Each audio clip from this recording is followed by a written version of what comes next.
আমার আলাদিন লেখিকা জাবিন ফোরকান পর্ব ৩৪। সারিকাকে দেখার সাথে সাথে অনুরাগের কাছ থেকে সিটকে দূরে সরে গেল সুগন্ধা। দ্রুত গলায় জানালো, আসলে পিছলাই গেছিলাম তো চা পইরা গেছে। আপাজান একটু বসেন, আমি 10 মিনিটে আপনার চা দিতেছি। মেয়েটি কিচেন থেকে বেলচা নিয়ে এসে মেঝে মুছে ভাঙা কাচের টুকরোগুলো তুলে আবার কিচেনে আড়াল হয়ে গেল। অনুরাগে একটি নিঃশ্বাস ফেলল। সারিকার কাছে কোনো প্রকার ব্যাখ্যা দিল না। নিজের হালকা দাগ হয়ে যাওয়া স্যুটটা সে খুলে বাহুতে ঝুলিয়ে নিল। চুপচাপ গিয়ে বসলো সোফায়। সাই গতকাল বলল তোমরা সবাই নাকি বরিশাল যাচ্ছ। সারিকা সুগন্ধার সঙ্গে ঘটে যাওয়া ঘটনাটার বিপরীতে অন্য প্রসঙ্গ টানলো দেখে অনুরাগ মনে মনে স্বস্তি পেল। হ্যাঁ, আপনিও যাচ্ছেন। সারিকা এক লহমা চুপ করে রইল, অতপর সোফায় অনুরাগের থেকে অনেকখানি দূরত্ব রেখে বসে উত্তর করল, হ্যাঁ। অনুরাগ খানিক অবাক হলো। সারিকা যাচ্ছে সেই কথাটি সাইবান তাকে জানায়নি। যদি যেত তাহলে তো জানানোর কথা ছিল। তাহলে কি সারিকা এই সিদ্ধান্তটা এখন দাঁড়িয়ে দাঁড়িয়ে নিয়ে ফেলল? প্রথমে যাব ভাবেনি, আজ সকালে উঠে মনে হলো অনেকদিন দাদুর বাড়ি দেখি না। জীবন আবারও ব্যস্ত হয়ে যাওয়ার আগে একটু ঘুরে আসা দরকার। ঠিক সারিকার সিদ্ধান্তটা এখনই নিয়েছে। অনুরাগ মনের অস্বস্তিতে চেপে গিয়ে বলল, ভালো সিদ্ধান্ত। এমন সময় সুগন্ধা এসে পড়ল, হাতে 2 কাপ চা, একটা আদা লেবু দিয়ে রং চা সারিকার জন্য, অন্যরা দুধ চা। অনুরাগের দিকে বাড়িয়ে দিল সে। নিঃশব্দে মাথা দুলিয়ে কাপটা গ্রহণ করে নিল অনুরাগ। একটা সংক্ষিপ্ত চুমুক দিয়ে সে হঠাৎ প্রশ্ন করল, আপনার হাজবেন্ড যাচ্ছে না? সারিকা নিজের কাপে চুমুক দিয়ে কিছুক্ষণ চুপ করে থাকলো। পরবর্তীতে উত্তর দিল, না, ও ব্যস্ত মানুষ। তাছাড়া অ্যাপার্টমেন্টের কাজ নিয়ে এমনিতেও চিন্তার উপর আছে ও। কথা হারিয়ে ফেললো অনুরাগ। এরপর আর কি বলা যায় খুঁজে পেল না। তাই চুপচাপ চাই চুমুক দিতে থাকলো। অথচ একটা সময় ছিল যখন তাদের কথা বলার জন্য কোনো বিষয়ের প্রয়োজন হতো না। গাছের পাতা কেন সবুজ হয়, এই অহেতুক বিষয় ঘিরেও উভয়ের ঠোঁটে হাজারো শব্দের ফুলঝুরি ছুটত। সেই দিনগুলো আজ শুধুই স্মৃতি, ঠিক যেমন অপ্রকাশিত অনুভূতিগুলো। কোথায় যাওয়ার কথা হচ্ছে সকলের। হুট করে কণ্ঠস্বর ভেসে আসতেই শারিক এবং অনুরাগ উভয়ই তাকালো সামনে। সিঁড়ি বেয়ে নেমে আসতে ইরাম, তার কয়েক হাত পিছনেই সাইবান।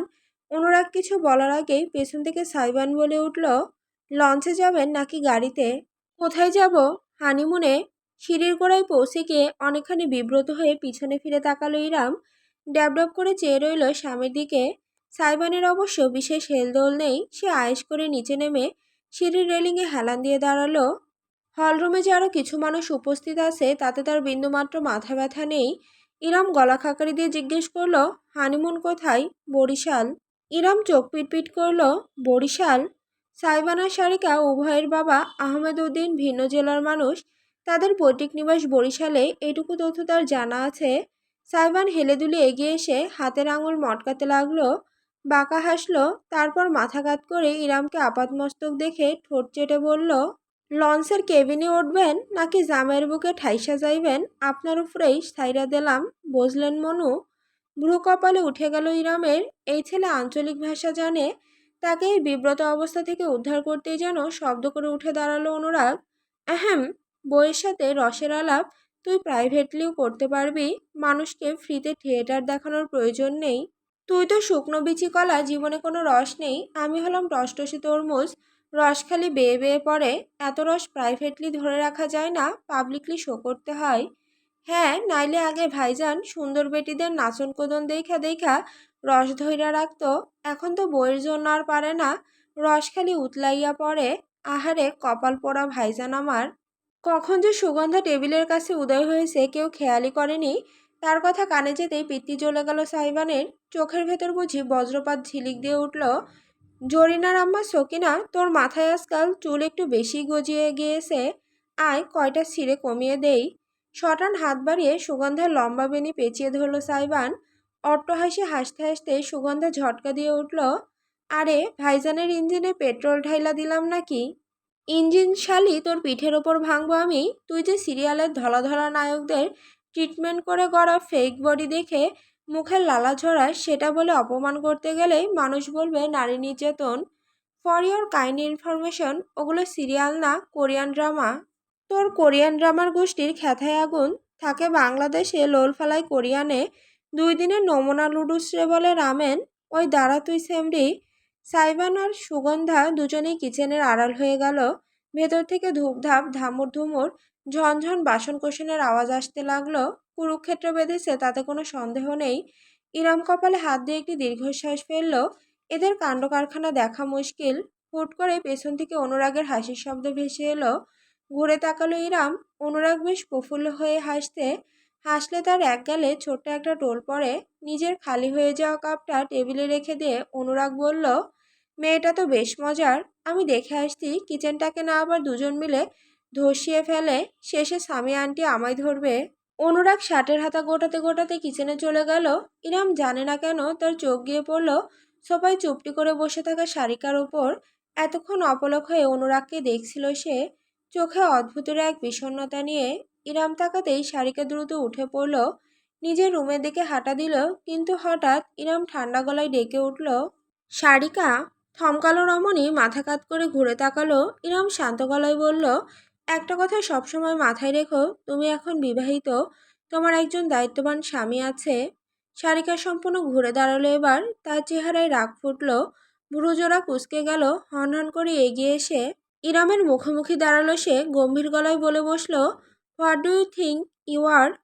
আম নো বডি।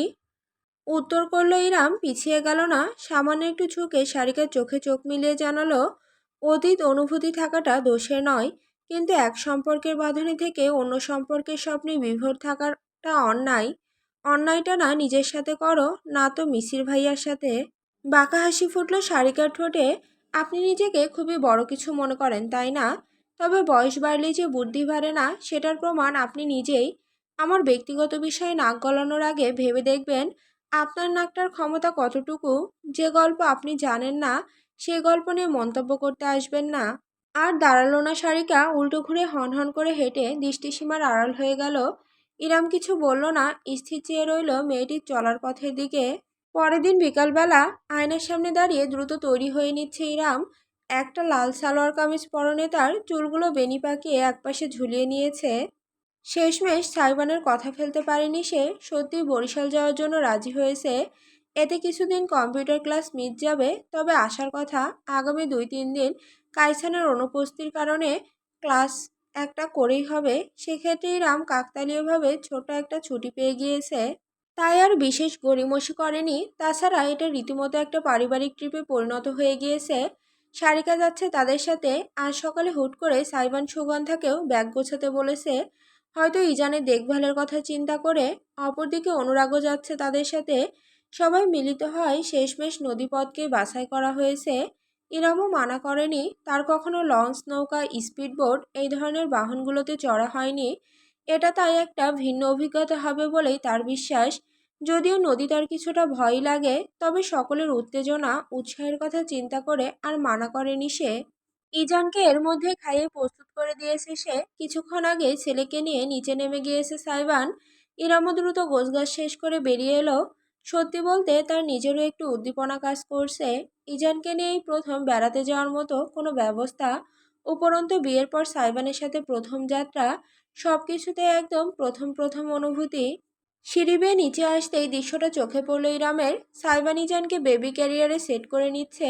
একপাশে দাঁড়িয়ে সামিয়া নাতির প্রয়োজনীয় জিনিসের ছোট ব্যাগটা হাতিয়ে দেখছেন সব নেওয়া হয়েছে কিনা। সঙ্গে সঙ্গে জননীর আদেশও চলছে, খবরদার লঞ্চের ছাদে উঠে অহেতুক বসে থাকবি না। সাথে বাবু আছে, বাবুর গায়ে যেন এক ফোঁটা ঠান্ডা বাতাসও না লাগে। একেবারে প্রয়োজন ছাড়া কেবিনের বাইরে বের হওয়ার দরকার নেই। আর ইরামের দিকে খেয়াল রাখবি। সুগন্ধাকে আমি পই পই করে বলে দিয়েছি, তোরা দুজন পুরুষ, মেয়েদের চোখে চোখে রাখবি একেবারে।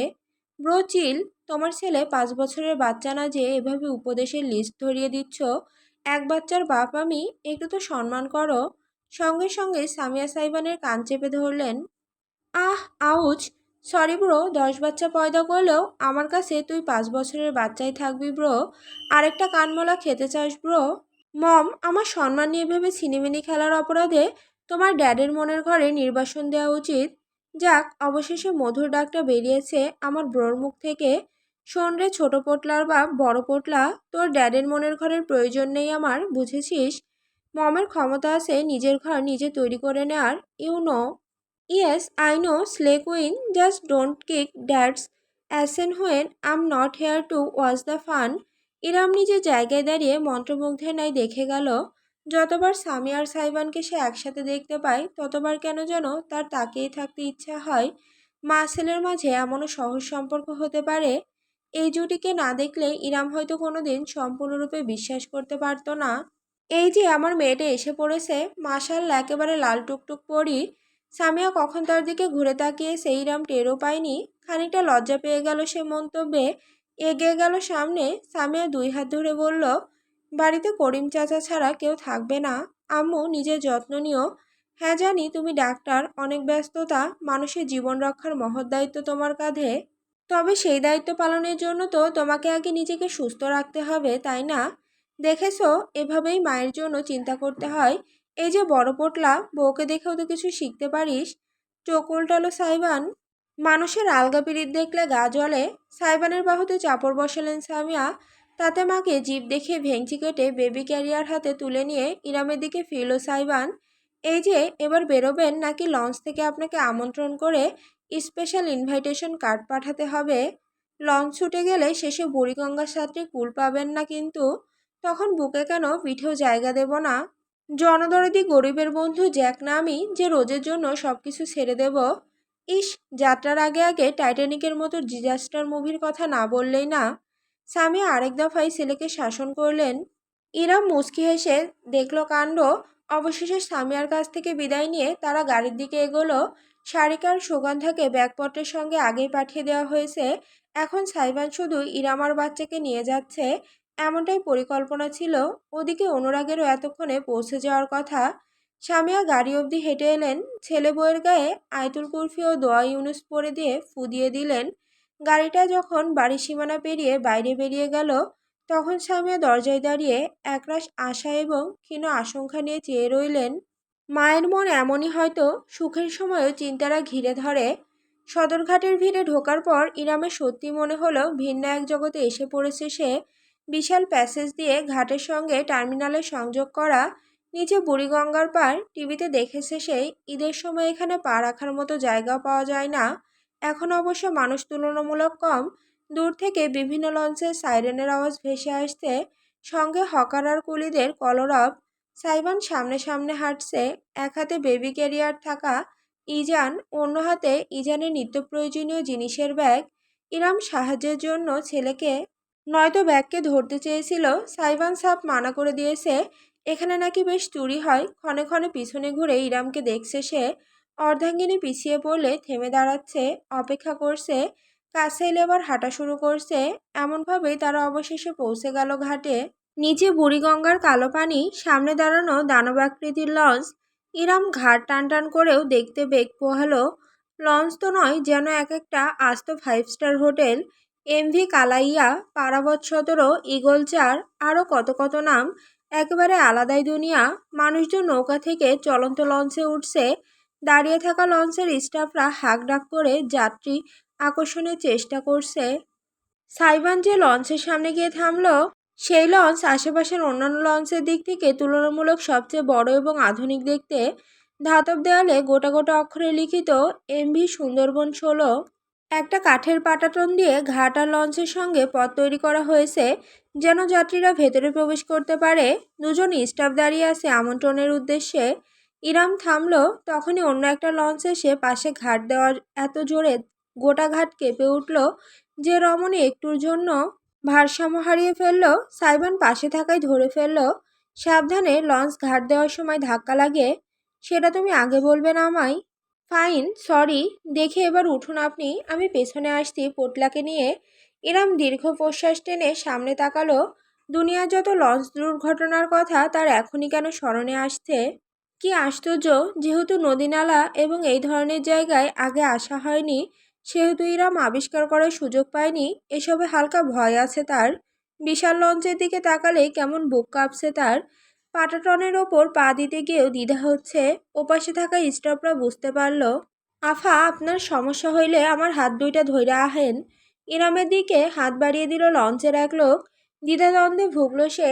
ঘাট থেকে লঞ্চে ওঠার জন্য যদিও যথেষ্ট প্রশস্ত কাঠের পাটাতন দিয়ে দেয়া হয়েছে, তবুও নিচের কালচে বুড়িগঙ্গার পানি তাকে বিভ্রান্ত করল।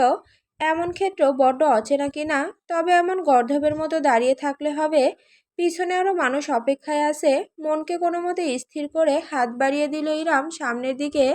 কাঁপা কাঁপা পায়ে এগোতে নিল। নিচের পানির দিকে না তাকালেই চলবে, মনে মনে জপতে লাগলো সে। তবে লোকটা তার হাতের নাগাল পাওয়ার আগেই হুট করেই তাকে রীতিমতো শূন্যে তুলে ফেলল কেউ। বিস্ময়কর একটি শব্দ করে একজোড়া প্রশস্ত কাঁধ চেপে ধরল ইরাম। অবাক হয়ে আবিষ্কার করলো সাইবানকে। একটি হাতে ইরামকে কোলে তুলে নিয়েছে সে, অপর হাতে বেবি ক্যারিয়ারে আধঘুমন্ত ইজান। দৃশ্যটি বাহ্যিকভাবে দেখতে প্রায় অবিশ্বাস্য লাগলো। আশেপাশের মানুষজন সব বিস্মিত হয়ে নিষ্পলক চেয়ে রইল। সাইবান কারো সাহায্য অবধি চাইল না, আপন মনে বিড়বিড় করলো একটি অস্ফুট শব্দ, বিসমিল্লাহ। অতঃপর পাটাটনের উপর পা রাখল সে। নির্দ্বিধায় পদক্ষেপ একটু টলল না তার, যেন এতটা ভার বহন করা অসাধ্য কিছু নয়। অজান্তেই কালচে বুড়িগঙ্গার পানি এবং পরে বেবি ক্যারিয়ারের ভেতর থাকা ছেলেকে এক নজর দেখে ইরাম না পারতে ফিসফিস করল, তোমার ভয় করছে না? কপালে দুফোঁটা ঘাম জমলেও মুচকি হাসল সাইবান। যার হাতে গোটা দুনিয়া, তার আবার ভয় কিসের? ইরাম মনের ভেতর ভীষণ এক অনুভূতির জোয়ার টের পেল। এক সময়কার দায়িত্বজ্ঞানহীন ছেলেটা এমন করে দায়িত্ব কাঁধে তুলতে শিখল ঠিক কবে, সেটা সে নিজেও বলতে পারবে না। সে কি এতকাল নিজের অতীত এবং ইজানের ভবিষ্যতের চিন্তায় এতটাই মগ্ন ছিল যে নিজের স্বামীর ভেতরে সূক্ষ্ম পরিবর্তনগুলো নজরে আসেনি? প্রথমবারের মতো ইরাম সাইবানের মুখের দিকে মুগ্ধতা নিয়ে তাকালো। এক সময়কার ছোট সেই খালাতো ভাই হিসেবে নয়, বরং নিজের স্বামী হিসাবে, একজন পুরুষ হিসাবে। যেন প্রথমবার দেখছে সে সাইবানকে, অনুভব করছে কত বড় হয়ে গিয়েছে ছেলেটা। ইরামের বাহু অজান্তেই সাইবানের কাঁধে জড়িয়ে গেল। বুকের ভেতরের আশঙ্কাটুকু কর্পূরের ন্যায় উবে গেল। এই বাহুর মাঝে সে এবং তার সন্তান সদা নিরাপদ। চিন্তার কোনো কারণ নেই, সে নিশ্চিন্ত থাকতে পারে, এমনটাই অনুভূত হলো রমণীর। সাইবান পাটাতন বেয়ে হেঁটে গিয়ে অবশেষে লঞ্চের ভেতর পা রাখল। ভেতরে থাকা স্টাফরা স্বাগতম জানালো তাদের। স্যার মনে হয় ম্যাডামের খুব কেয়ার করেন, একজন হেসে মন্তব্য করলো। সাইবান পাল্টা কিছু বলল না, অতি সাবধানে ইরামকে নিচে নামিয়ে দিল। বেবি ক্যারিয়ারে থাকা ইজান তখনই শব্দ করে উঠল, আ আ মুই। একগাল হাসলো সাইবান, হাঁটু মুড়ে বসে বলল, হয় মুই রে মুই, বাহের দেশে নিয়া তোরে মগো ভিড়া ঘুরাইয়া আনমু বুঝছ। এখনই শিক্ষা হালা মগো পরাণের ভাষা, পোটলাডা। তুমি এত চমৎকার বরিশাইলা জানো? ইরাম আরেক দফায় মুগ্ধতা প্রকাশ না করে পারল না। তবে সাইবান প্রতিক্রিয়া জানানোর আগে একটি কণ্ঠস্বর ভেসে এলো, কিরে বরিশাইলা খেতার গাড়টি, আসতে পারলি শেষমেশ। ভাবছি তোকে ছাড়াই লঞ্চ না আবার উড়াল দেয়। এসে দাঁড়ালো অনুরাগ। সাইবান খেকিয়ে উঠল, আমার সাথে কোথাও খেতার গাড়টি দেখছিস শালা অন্ধ? না, বউ বাচ্চার গাড়টি দেখছি। মজা নিতে ছাড়ল না অনুরাগ। চিল অনুচিল, যিনি তো আমাদের যিনি স্ট্রংম্যান। ইরাম বেবি ক্যারিয়ার থেকে ইজানকে বুকে তুলে নিয়েছে সবেমাত্র, অথচ এই অতি পরিচিত কণ্ঠটি তাকে ওই স্থানেই জমিয়ে দিল। এমনকি সাইবানকেও। হতবাক হয়ে তারা দেখল গটমট করে হেঁটে আসছে তিতলি, ক্রপ টপ আর টাইট জিন্স পরনে, চুলগুলো হাই পনিটেইল করে রাখা। সাইবানের চোখ জোড়া বিস্ময়ে প্রসারিত হয়ে গেল। ঝট করে ফিরে তাকালো সে অনুরাগের দিকে। প্রথমটাই অনুরাগ অপরাধীর ভঙ্গিতে মুখ ফিরিয়ে নিল। পরক্ষণে কাছে ঝুঁকে সাইবানের কানে ফিসফিস করে বলল, বিয়েতে তিতলিও দাওয়াত পেয়েছে, ওর বাবা আমার সাথে নিয়ে যেতে বলেছে, মাত্র 1.5 ঘন্টা আগে হয়েছে সব। সরি দোস্ত, I did not mean to. Saiban জবাব দিল না ঠিকই, কিন্তু তার দৃষ্টিতে ফুটে ওঠা চাপা ক্রোধ চিনতে কারোরই ভুল হলো না। ছেলেমেয়েরা সবাই চলে যেতেই বাড়িটা কেমন ফাঁকা হয়ে গিয়েছে। ফ্রি সময় থাকায় সন্ধ্যায় একাই সোফায় চা নিয়ে বসেছেন সামিয়া। সুগন্ধা মেয়েটা আজকাল হিন্দি সিরিয়াল বাদ দিয়ে কোরিয়ান আর চাইনিজ ড্রামা দেখছে। মাঝে মধ্যে দেখতে দেখতে সামিয়ারও কেমন যেন অভ্যাস হয়ে গিয়েছে। তিনি একটা ড্রামার এপিসোড চালিয়ে আনমনে বসে আছেন। দেখছেন না তেমন মনোযোগ দিয়ে, ছেলে মেয়েদের ছাড়া কিছুই ভালো লাগছে না। ঠিক এমন সময়ে আহমেদ এসে বসলেন বিপরীত দিকের সোফায়। কোনো কথা না বলেই রিমোটটা টেনে খানিক স্বৈরাচারের মতো চ্যানেল বদলে দিলেন তিনি। টিভিতে এখন ফুটবল খেলার ম্যাচ চলছে। সামিয়া বিরক্ত বোধ করলেন, আমি একটা জিনিস দেখছিলাম, বুড়ি বয়সে ভীমরতির প্রয়োজন নেই তোমার। পায়ের উপর পা তুলে একদম বেপরোয়া মনোভাব নিয়েই আয়েশ করে খেলা দেখতে লাগলেন আহমদ। সামিয়া কিছুক্ষণ চুপ করে বসে রইলেন, তারপর ঠাস করে হাত থেকে চায়ের কাপ রেখে দিয়ে বলে উঠলেন, তুমি আর কতদিন এই বাড়িতে ঘাটি গেড়ে থাকবে বলে ভাবছো? কেন তোমার দম বন্ধ লাগছে? দরজা খোলা আছে, বেরিয়ে যেতে পারো। স্বামীর এমন কথায় অন্তর পুরল সামিয়ার। অনেকদিন ধরে দেখছি তোমাকে আহমদ, কেমন ভূতের মতো এখানে পড়ে আসো। কি চাও তুমি? আমি না থাকলে সুতো দিয়ে বেঁধে রাখা পরিবারটা বন্যায় ভেসে যাবে, সেটা হোক তাই চাই না। আহমদের চোখ টিভির দিকে। একবারের জন্য তিনি সামিয়ার দিকে তাকাচ্ছেন না। কই, আগে তো তোমার এত দরদ উতলে ওঠেনি এই পরিবারের প্রতি। আগে তো আর কেউ বাড়িতে একটা মাঝবয়সী ডিভোর্সি মেয়েকে বাড়ির বউ করে ঢোকায়নি। আহমদ, সমস্যা কি তোমার? গর্জে উঠলেন সামিয়া। উঠে দাঁড়িয়ে গেলেন শটান। আহমদ একটু ক্রোধ দেখালেন না, বরং ঘুরে তাকিয়ে শান্ত গলায় বললেন, চিৎকার করো না সামিয়া, সমস্যা আমি না, তুমি তৈরি করেছো। আর মাসুল তোমাকে আজ না হয় কাল গুনতেই হবে। মাসুল গুনব আমি? আমার ছেলেকে দেখেছো তুমি একবার ভালোভাবে? একটুখানি তাচ্ছিল্যের হাসি হাসলেন সামিয়া। মাঝবয়সী ডিভোর্সি বলে যাকে অপমান করতে চাইছো, তার জন্যই আমার ছেলের চেহারায় খুশি ছলকে ওঠে। বেঁচে তো ও এতদিন ছিলই, কিন্তু সে বেঁচে থাকায় কোনো উদ্দেশ্য ছিল না। অথচ আজ দেখো আমার ছেলে দায়িত্ব নিতে শিখে গিয়েছে। আমার ছেলে, আমার ছেলে, আমার ছেলে, আমাদের বলতে ঈর্ষা হয় তাই না? শীতল হাসি হাসলেন আহমদ। সামিয়া জমে গেলেন। স্বামীর এই অভিব্যক্তি তার ভীষণ চেনা। সোফা সেরে উঠে দাঁড়ালেন আহমদ। ধীর পায়ে হেঁটে এসে সামিয়ার মুখোমুখি থামলেন। চোখে চোখ রাখলেন। তোমার এই গর্বই না একদিন তোমার কাল হয়ে দাঁড়ায়, মাই ডিয়ার ওয়াইফ। গলা কাঁপল সামিয়ার। কাল? কাল কেন হবে? কি বলছো তুমি? আহমেদ ঝুঁকে এলেন সামিয়ার কানের কাছে, ফিসফিসিয়ে উচ্চারণ করলেন, আমি কি বলছি তা তুমি ভালোভাবে বুঝতে পারছো? অস্বীকার করো না, মাঝবয়সী ডিভোর্সি এক বাচ্চার মাকে বিয়ে দিয়েছো। তোমার ছেলে খুব সুখে আছে, দায়িত্ব শিখে গেছে। একেবারে সোনাই সোহাগা তুমি, তাই না? একটু থামলেন তিনি, অতঃপর যুক্ত করলেন, আমার ছেলে বলে যাকে বুকে আগলে রাখো, সে যেদিন তোমার মূর্খতার পিছনে সত্যিটা জানবে, সেদিন কি সে নিজেকে আদৌ তোমার ছেলে বলে দাবি করতে চাইবে? You are selfish Samia, really really selfish. You did not even spare our son. সামিয়ার সমস্ত শরীর কাটা দিয়ে উঠল। হৃদযন্ত্র বুঝি স্পন্দন বন্ধ করে দিল। আহমেদ সরে গেলেন, আর দাঁড়ালেন না। হেঁটে অন্দরমহলে আড়াল হয়ে গেলেন। তিনি চলে যেতেই সামিয়া নিজের পায়ের জোর হারিয়ে ফেললেন। ধপাস করে বসে পড়লেন মেঝেতেই। দেহ পেরিয়ে আত্মা অবধি কাঁপল তার। কিছু বুঝে ওঠার আগেই তার চোখ বেয়ে ফোঁটায় ফোঁটায় উষ্ণ অশ্রু গড়াতে শুরু করলো।